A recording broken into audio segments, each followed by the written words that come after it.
l'on se souvienne de moi, que l'on pleure, que l'on désespère, que l'on perpétue ma mémoire dans tous les manuels d'histoire, que tout le monde connaisse ma vie par cœur, que tous la revivent, que les écoliers et les savants n'aient pas d'autres sujets d'étude que moi, mon royaume, mes exploits, qu'on brûle tous les autres livres, qu'on détruise toutes les statues, qu'on mette la mienne sur toutes les places publiques.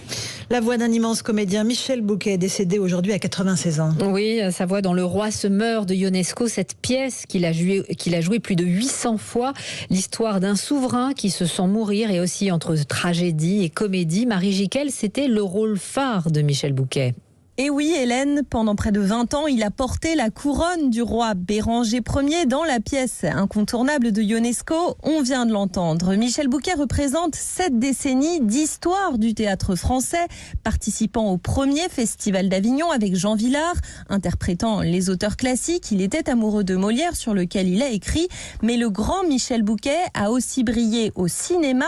Des films tournés avec Truffaut et Chabrol et 2 Césars, dont un pour son rôle de François Mitterrand dans le film de Robert Guédiguian, Le Promeneur du Champ de Mars. Vous êtes trop sentimental.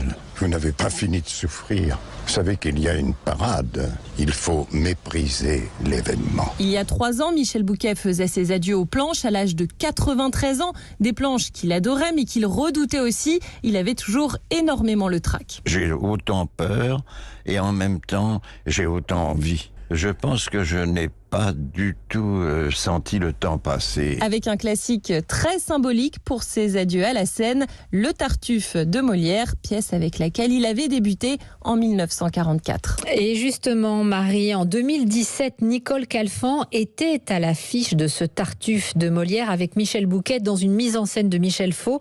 Elle raconte le petit cérémonial qu'elle avait instauré face à ce monstre du théâtre, pourtant pétri de trac. Tous les soirs, je lui prenais la main avant d'entrer en scène. Je jouais donc Elmire et il jouait Orgon et je lui disais « Bonne traversée, Michel ». Et tous les soirs, il me disait « Je n'y arriverai pas ».